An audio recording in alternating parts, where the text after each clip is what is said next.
Hello dear Forex traders, welcome to IFC Markets. You are watching weekly market overview made by IFC Markets. Let's start.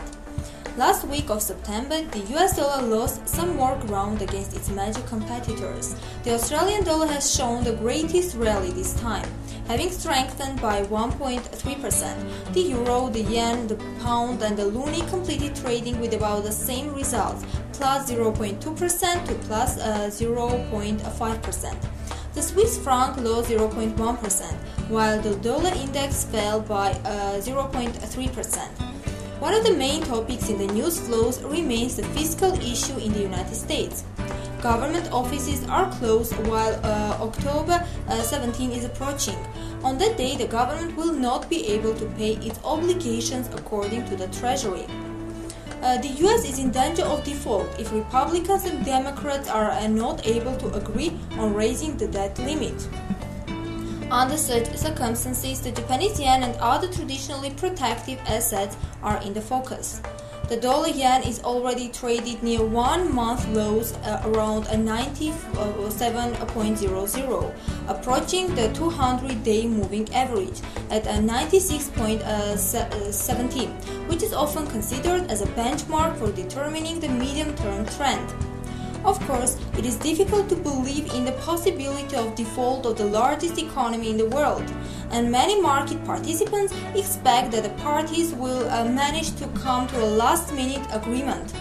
However, the closer the deadline is, the greater risk will be priced in. As there are significant volumes of short positions in the yen, the downward movement of this currency pair can be quite substantial. Technically, the sell signals also prevail. Taking into consideration the fact that the fiscal problems in the USA have a negative impact on a fragile economical activity, the Fed may again refuse to taper the quantitative easing at the upcoming meeting in late October. Perhaps the minutes of its September meeting will be able to clear up the mood in the Federal Open Market Committee. Although we observed a rise in the dollar on Friday against a number of currencies, it is unlikely to be an outperformer in case of a negative fiscal scenario.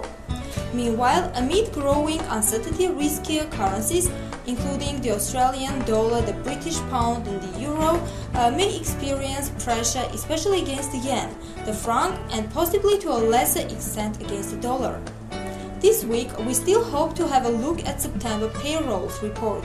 The release of this important employment report was scheduled for last Friday, but was postponed due to the closure of the profile government agencies.